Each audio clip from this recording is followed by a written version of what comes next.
This meeting has been held remotely and also in person and will be filmed and recorded live and subsequent broadcast available through the Council's website. The Council is a data controller under the General Data Protection Regulations and Data Protection Act 2018. We broadcast and record Council meetings to fulfil our public task obligation to enable members of the public to observe the democratic process. Data collected during this process will be retained in accordance with the Council's public policies available through the Council's website. Members of the Council are reminded that they should follow the Council's established meetings protocols, including around the use of the chat facility, and that comments made in the chat facility are visible to all participants in the meeting, which may include members of the public who have also received invites to the meeting. With that, just before we go on, can I just make sure we will do the Inverclyde Leisure at the end of this part of the business, and it'll be held obviously in private as well. Can I ask for apologies, substitutions and declarations of interest? We have apologies from Councillor Moran, with Councillor Cassidy substituting and Councillor Wilson. And when we get to the education business later in the meeting, we have an apology from James Doherty, who's one of the education representatives. Convener will now move to an attendance roll call before proceeding to the declarations of interest. Can the following members please indicate they're present at the meeting either in person or remotely? Councillor Armstrong. Present in the chamber. Councillor Brennan. Present in the chamber. Councillor Cassidy. Present in the chamber. Councillor Daisley. We're trying to get hold of him at the minute, but proceed without him at the minute. Councillor Clofty. Present in the chamber. Councillor Law. Present in the chamber. Councillor Maguire. Present. Councillor McVeigh. In chamber. Councillor Quinn. Present in chamber. Councillor Robertson. Present in the chamber. Are there any declarations of interest? One.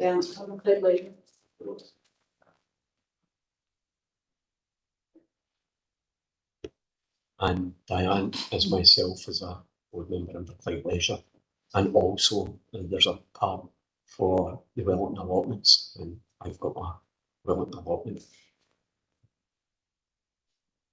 which I'm waiting for orders in springtime.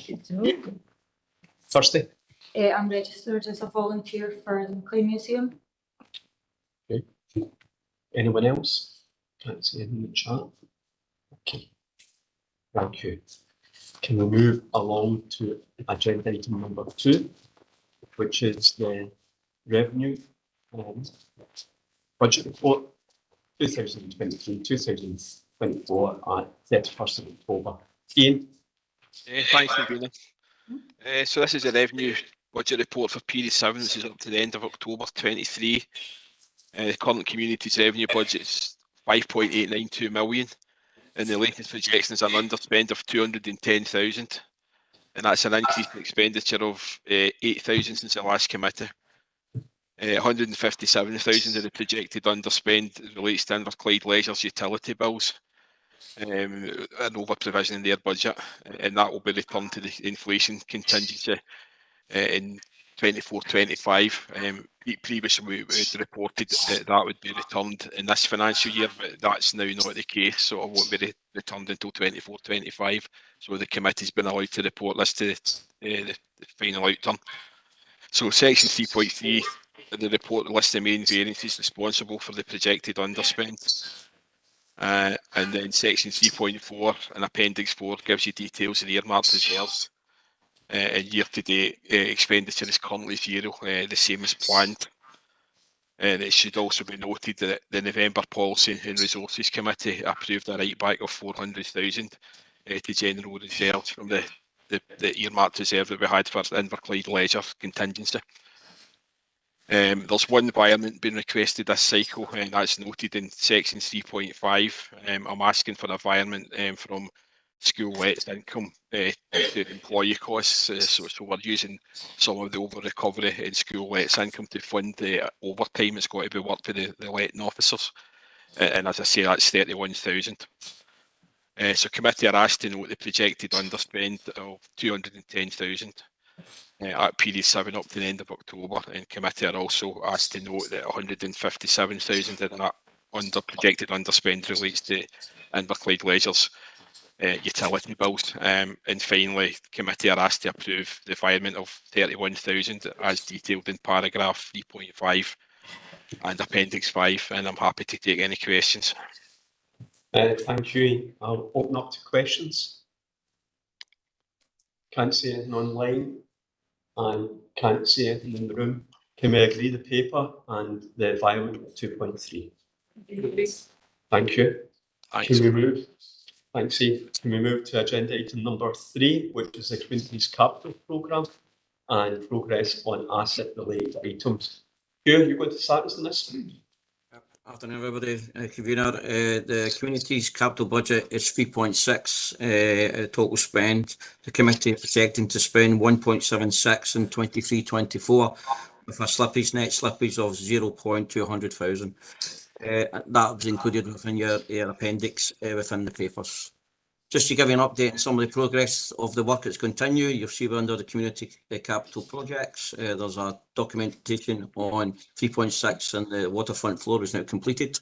And just finishing off some snagging with that, and obviously upgrade to the King George Port Glasgow is still ongoing, but Eddie's here to give you more detailed information regarding that site. Just on the external partner update, the bank sheet application, as you know, was submitted to Scottish Government in November.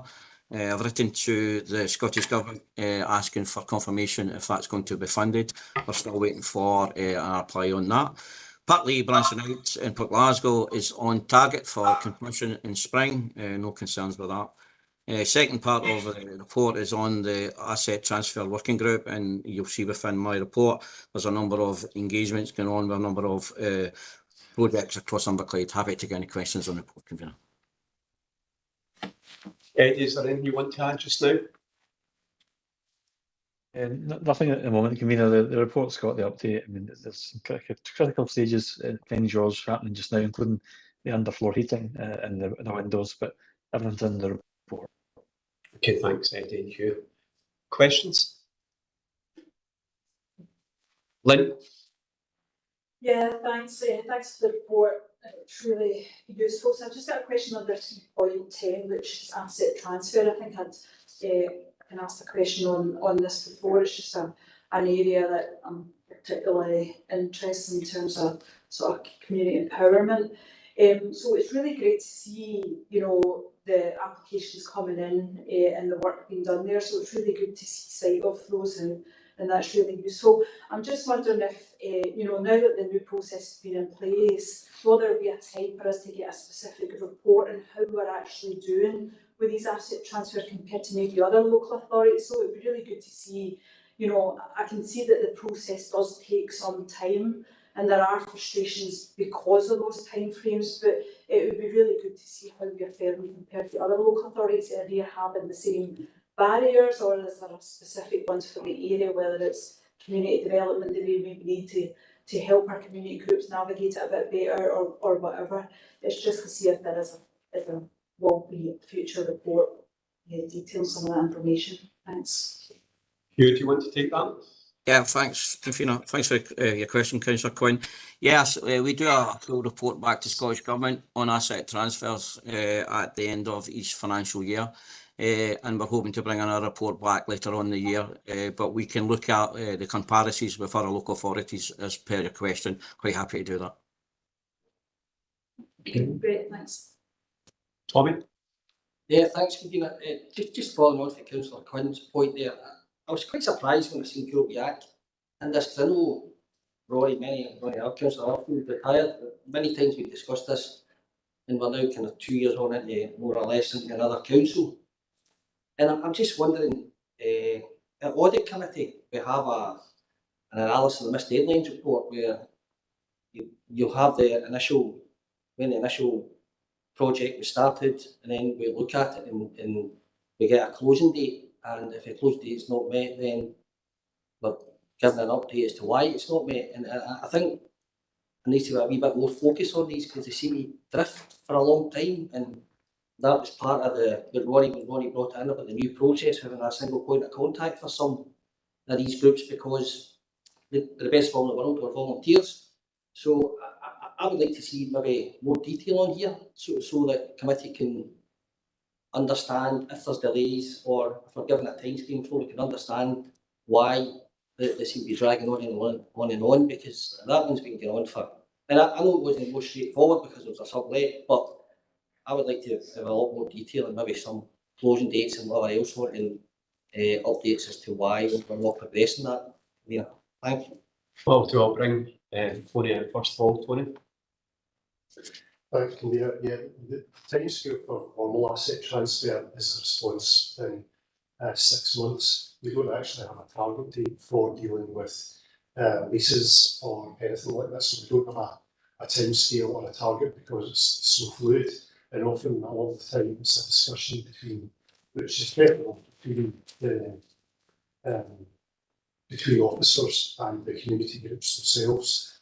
So we progressed through the asset transfer working group, and obviously some of that is about lease work.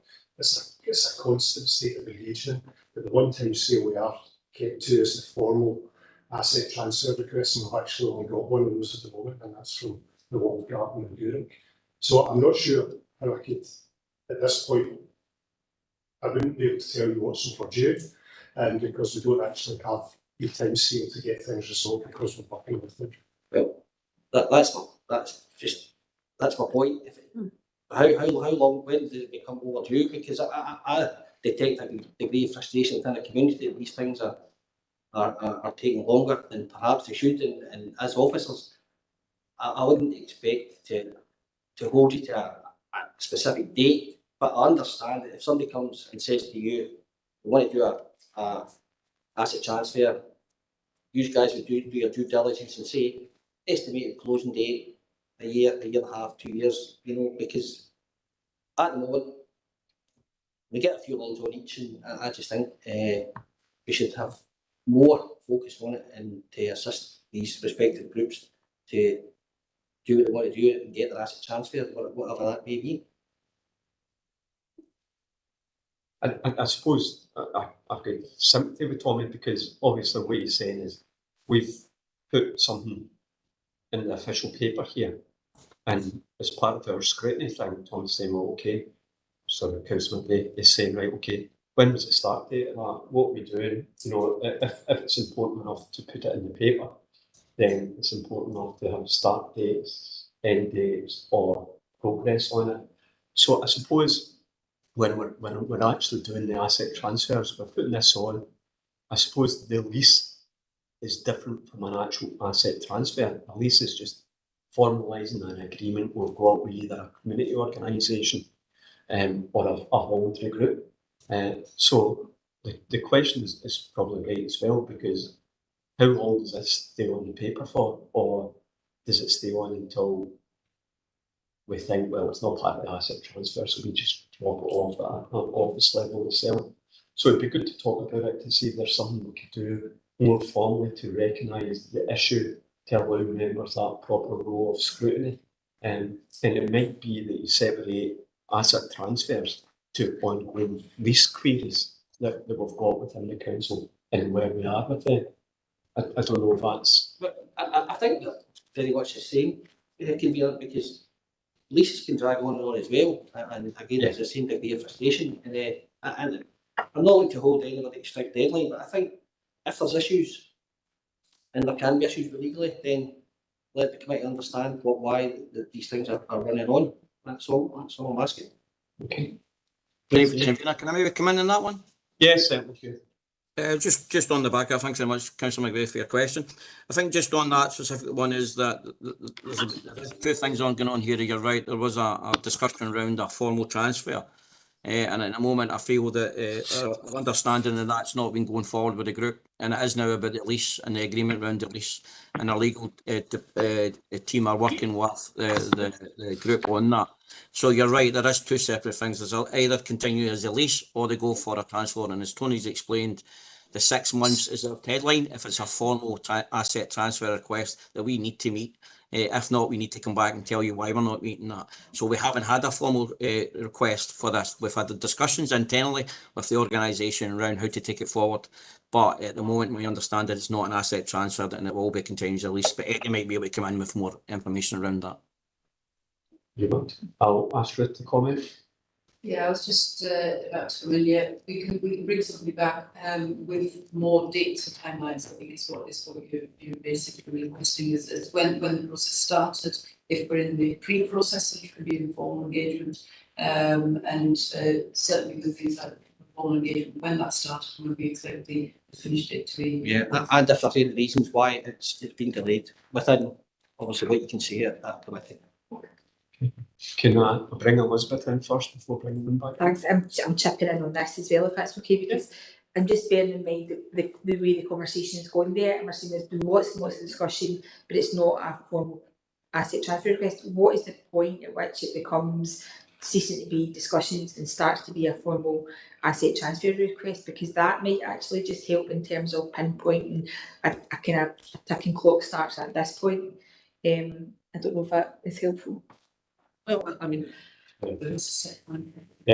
Yeah, so the lease, everything is discussed at the same meeting in the same group.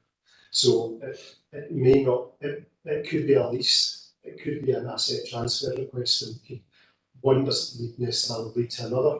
Often, and you can see, for example, there for Toppermine, that was a discussion around an asset transfer, and when we discussed it with the group, actually it was that they were happy to continue with the lease at that point. So at that point, we now then look at lease and look at funding, so there won't actually be an asset transfer going forward for that one that will eventually come off the list. So what we're doing is providing members with information on those that have those organisations that have approached the council for asset transfer. So they may not come to an actual formal asset transfer and maybe dealt with informally, or they may just be released. So it just gets dealt with in the same group, which is a new group for the council, but the whole purpose of it is so that everybody in the council is aware of groups and where they approach, whether it be through property, through legal, or through the community service that we actually get. So all of these groups here are ones that we are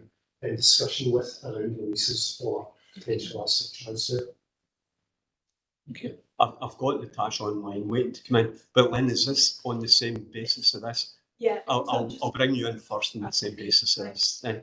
It's probably just to clarify, because it kind of started the conversation. So really why I'm looking for the figures for other local authorities, they seem to be more successful for us. So we're seeing these, so all these groups, and I know, and I've got information on some of them in their journey from an external point of view. So they all start the asset transfer because we're a community group looking at this asset, not for a lease or transfer totally. They're saying this meets our needs and we need to have a conversation whether it's a total asset transfer or is it a lease or whatever. So everyone starts off, if you like, under the asset transfer, which is right, because it might be an asset transfer, it might be a lease. But what we're trying to find is there's not many. So I think in Everclyde we've had one that's actually made it over the line. So we've only got one asset transfer really in our history. When I look at other local authorities, their numbers are in double figures. I think North Ayrshire in particular is a really good example. So I'm really keen to understand in this process, why did we start off with a number of people? Why did the lease be their best option? Or did something drive them down to that? Why we end up with a lease rather than an asset transfer? And why are all these groups, none are really successful? So that from a scrutiny, so you've got the kind of day-to-day and how long they take, but for me overall it's like, well, why are we only one that's made it over the line when other local authorities seem to have got a number? Is that specifically to us and the assets do we have limited assets, or do we go down a lease route because it suits their needs or suits our needs? I don't know. So that's why I'm trying to benchmark, well, who's been successful. Maybe I don't know what success is. Is it a number of asset transfers? Is it not a number? Is it leases? And where that difference is, and why is that difference, and why have we got lots of people starting off and no one makes over the line? That's what I'm particularly interested, because this is useful who's in the system, but it doesn't tell me the system. Okay, And that's the type of thing we could pick up on that payment. Yeah. Thank you for that. Can I bring Natasha in? Natasha? Yes, thank you. Just 2 points. Under 3.6 on the Waterfronts moving floor, I just want to say I think it's absolutely fantastic that not only have we got the floor fixed, but that they took the opportunity to actually do other bits and bobs around the training pool area and really seized that opportunity. My question is on the King George, the fourth building. Within that, it's obviously explaining what some of the challenges are there. I was just wondering, how confident are we actually on that May 2024 completion? Because we've got here that an informal extension has been awarded May, but I just want to understand realistically for ourselves, do we foresee that maybe spreading a bit later into the year? I think that's definitely one for Eddie. Yeah, I would agree. Yeah, okay, thanks, convener, through you. You'll not be surprised to hear me say that I can't give you a guarantee that the project will complete in May. We are only in January, there's still a number of months to go. As the update suggests, there's a few critical operations happening at the moment, including the underfloor heating, but there's still a number of the services installations to progress and complete as well. It has been a particularly challenging project. You've probably heard me say that at a few of the committees. It continues to be so. We are keeping all of our focus on it to try and get it over the line. But as I say, we can't give you a guarantee at this stage because there's still a few months to go, and there's always challenges in a project like this. Thanks, Eddie. Well, hopefully by next committee we'll have a bit of a clearer picture, because I can imagine a lot of these things pop up last minute as well. So thanks for your updates. Any further questions? Can't see anything live. I've just got one for Hugh. Hugh, you mentioned on the Bank Street Community Hub with regard to the RCGF. I mean, obviously the reason for that is we're not too sure if there's going to be any RCGF funding for next year. Have we had any feedback at all from the Scottish Government? I mean, I think that's our only project going forward. So have we had any forward, Ruth, Tony, yourself, through what they're planning to do, or if it's in the pipeline, it can still go forward? We've not had any concerts back from Scottish Government at the moment. I've written to them last week asking for an update of where we are. We usually find either between the end of January, beginning of February, if they're going to announce any stage 2 successful projects. But I have written to them, I've not had any response back yet. And have the Scouts been informed of this? We haven't made them aware of that yet, but we're in regular conversations with them. So as soon as we know anything, we'll let them know. Okay, thanks, Shirley. No other questions? Can we agree the paper? Thanks. Can we go to agenda item number 4, which is just the overview of local and national initiatives? Tony, would you like to start off? Thanks, Convener. This report provides the committee with a number of updates relating to the communities part of the committee. And there's updates in respect of community safety, health and wellbeing, and the communities work, and also just to notes like accessible and cultural services too. And if I could draw your attention to the work beginning at Battery Park to install the lighting, which was a direct result of concerns raised through our public space activity and women's survey. And this work was reinforced through a successful application we had to the UK Government Shared Prosperity Fund. And there was also some information in relation to an independent review of CLD across Scotland, which we will contribute to, obviously, as stakeholders, and I'll bring more information back to committee on this when the review findings are published. Detail as well the Warm Handed Friendship Grant, which we administered ourselves this year, and 52 groups benefited from grants through that Warm Handed Friendship funding. There should be a link here to the evaluation report for last year, which was reported to the Policy and Resources Committee, so I'll make sure that's sent out to the committee after this meeting. And also just, I suppose, just the last point, to provide the committee with the cultural services team's success in terms of funding bids, and particularly in relation to the bid from the National Lottery Heritage Fund. So thanks go to Christina team for getting these over the line. So from that sense, happy to take any questions. I'll bring Francesca in first. Francesca? Thanks very much, Convener, and thanks, Tony, for that report. So great news about the vaccine for Leighton, that's wonderful, and thanks also to the Women's Forum and the previous council for their work in building up to that, and also excellent about the work of council staff to bring in additional and external funding, because especially at a time we're also conscious of council budgets, that they're really pushing away to bring in some more funding for the area. That's excellent. I just wanted to draw slightly on the Warm Hand of Friendship section in the report. So I think I recently shared a platform with David Baxter at Warm Welcome UK, and it was really interesting looking at counterparts of councils from across the UK. There were definitely elements of the work we are doing here that they might have been working on, but nothing compared to this really comprehensive response that we've got to the cost of living crisis and the really innovative work that's going on here. So it's brilliant to see that, and I think it was really interesting at that event that they definitely were in agreement with the information that's given us before about warm activities being the success of the story rather than just warm spaces, and that you'll taking away the stigma. I think definitely there's always more we could do. We really mentioned that there'll be funding to support this in future years, even though we hope that the root causes of it would be eradicated, but it's brought people together and tackle loneliness.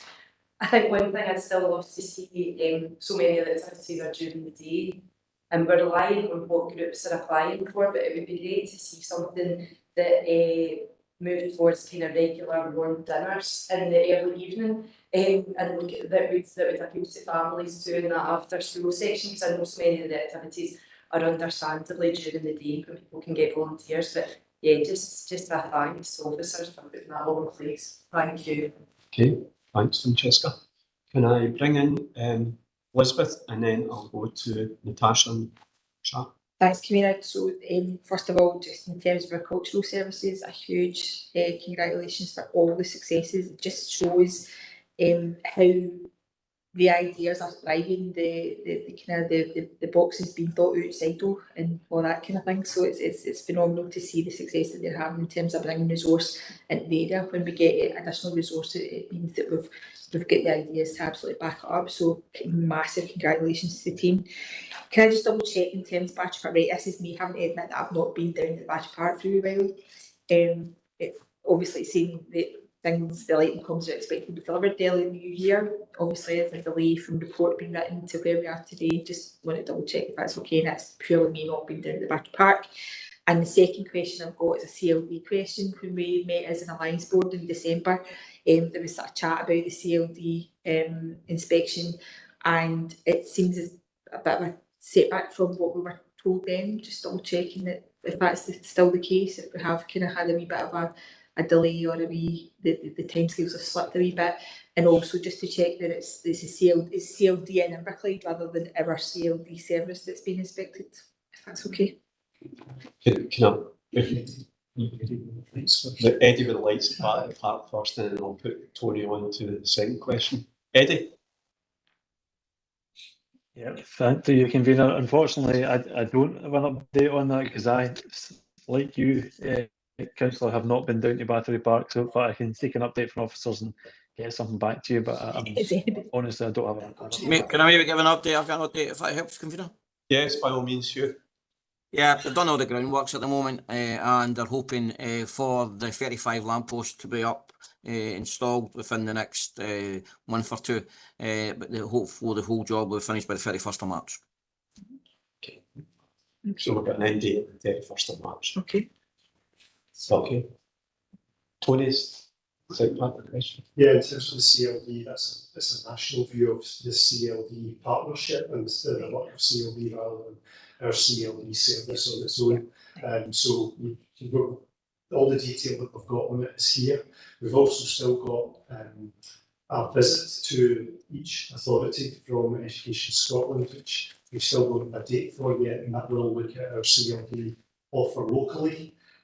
But that will be beyond our CLD service too as well. So it's more about partnership. I just think it's always important to kind of emphasise that it's not just about the council provision and what we fund or whatever. It is about all of community learning and development, and I get quite boring, I know, when I kind of keep making that point, but I just think it's so important that CLD is far and away beyond what we deliver as an organisation, and in that partnership space it's important to include everybody. Thanks. I was going to bring Natasha in, but I think all Natasha's points have already been asked, so I can now bring Lynn in. Lynn? Yeah, thanks. Thanks for the report. It's good to see lots of positive initiatives, especially under our libraries and museums. So I just wanted to under section 3.5 under the period poverty products. So this is really positive, and I'm really I keep on saying I'm scrutinising, not criticising, but sometimes it comes out as a criticism. So it's great that we're looking at sort of eco-friendly, reusable period products, but as long as that's what the girls want. So my only concern is because under here it said that we're learning, training and development on reusable, but there's nothing there about consultation on reusable.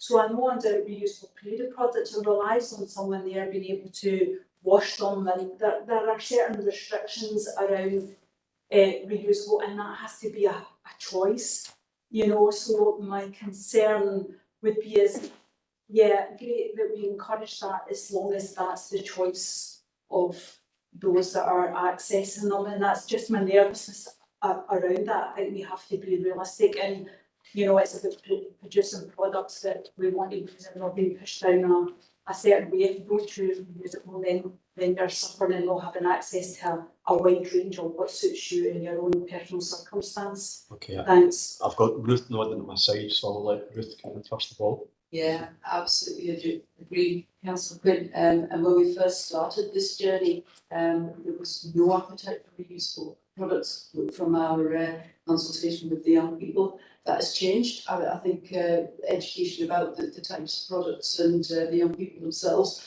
are asking for more information on it as well. We do things like through the cloud conversations, we have education around that and going into the schools. But yes, we keep engaging with the young people, but their opinions will evolve as things move, and it has got more towards a positive reaction towards the reusable products than we would have had 4 or 5 years ago. Yeah, and I assume that the full range is still available because there will be those. So I think that's what was just double checking. Great, thanks. Okay, Kirsty. Thank you.